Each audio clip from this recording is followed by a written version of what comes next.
സുഹൃത്തുക്കളെ, PC George ഒരപാര വ്യക്തിത്വം തന്നെയാണ്, ഒരു സംശയവുമില്ല. എങ്ങനെ വീണാലും നാല് കാലിൽ നിൽക്കാൻ കഴിയുന്ന ശൃഗാല സൂത്രജ്ഞനാണ് PC ജോർജ്. ഞാൻ പ്ലാത്തോട്ടത്തിൽ ചാക്കോച്ചൻ്റെ മകനാണെങ്കിൽ മരണം വരെ പിന്മാറുകയില്ല എന്നൊക്കെ പറഞ്ഞ് ന്യൂനപക്ഷ വിഭാഗങ്ങളെ പ്രകോപിപ്പിക്കും, എന്നിട്ട് വോട്ട് വാങ്ങും, എന്നിട്ട് വീണ്ടും MLA ആകും, എന്നിട്ട് വീണ്ടും മന്ത്രിയാകാൻ ശ്രമിക്കും. അതൊക്കെ പരാജയപ്പെട്ടാൽ, അങ്ങനെ നടക്കില്ല എന്ന് തോന്നിയാൽ ഉടനെ കളം മാറ്റി ചവിട്ടും, ഉടനെ അതിനെതിരാകും, അതിന് നേരെ വിപരീത ദിശയിലേക്ക് പോകും, നേരെ BJPയുടെയോ RSSയുടെയോ പാളയത്തിലേക്ക് ചെന്ന് കയറും.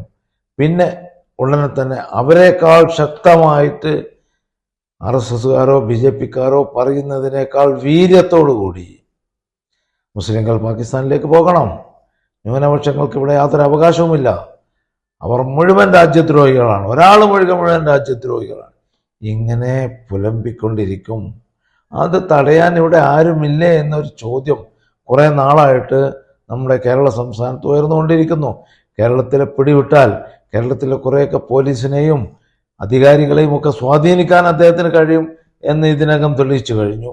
അത് കഴിഞ്ഞാൽ കേന്ദ്രത്തിലും തനിക്ക് പിടിയൊക്കെ ഉണ്ട് എന്നതിന് കത്തും കമ്പിയും ഒക്കെ അയക്കുകയും തന്നെ സഹായിക്കണമെന്ന് ആവശ്യപ്പെടുകയും BJP പോലും കൈവിട്ടിട്ടും പിടിച്ചു നിൽക്കാൻ പബ്ലിക് പ്രോസിക്യൂട്ടർമാരോ വക്കീൽമാരും ജഡ്ജിമാരും ഒക്കെ കൂടെ ഉണ്ടാവുന്ന വളരെ വളരെ ജോർജിയൻ ഒരു മസാല അവതരിപ്പിക്കുന്ന അതിനനുകൂലമായ ഒരു സാഹചര്യം നമ്മുടെ സംസ്ഥാനത്ത് എത്രയോ കാലമായിട്ട് നിലനിൽക്കുന്നുണ്ടായിരുന്നു.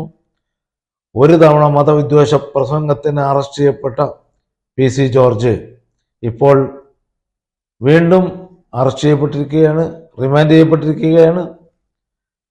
അത് ഒരിക്കലും മാപ്പർഹിക്കാത്ത രീതിയിലുള്ള ഒരു മസാലയാണ് വിളമ്പിയത് എന്ന് കോടതിക്ക് പോലും ബോധ്യപ്പെട്ടിട്ടും ദിവസങ്ങൾ പിടിച്ചു നിൽക്കാൻ PC ജോർജിന് സാധിച്ചു എന്നത് ചില്ലറ കാര്യമല്ല. അതിനൊരു അംഗീകാരം കൊടുക്കണം, അതിനൊരു പുരസ്കാരം ജോർജിന് കൊടുക്കണം.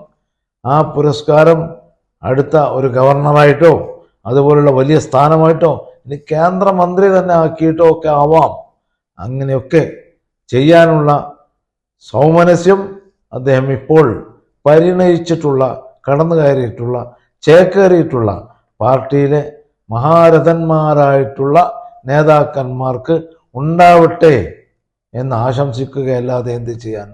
ന്യൂനപക്ഷങ്ങളുടെ കൂടെ നിൽക്കുമ്പോൾ അവരുടെ പത്രത്തിലും അവരുടെ രീതിയിലുമൊക്കെ സ്വലാത്തും സലാമും പ്രാർത്ഥനയും എല്ലാം ചെല്ലുന്ന ഒരു മഹാത്മാവ് നേരെ എതിർവശത്തിലേക്ക് പോയി നേരെ ന്യൂനപക്ഷങ്ങളുടെ അന്ധകനായി മാറി അതിന് ഓശാന പാടുന്ന, അതിന് ഹല്ലേലൂയ പാടുന്ന ഒരു പരിതസ്ഥിതിയിലേക്ക് പോകുമ്പോൾ കേരളം ലജ്ജിക്കുകയല്ലാതെ, മലയാള നാട് ലജ്ജിച്ച് തലതാഴ്ത്തുകയല്ലാതെ മറ്റൊന്നും ചെയ്യാൻ സാധിക്കുകയില്ല എന്ന് മാത്രം സൂചിപ്പിച്ചുകൊള്ളട്ടെ.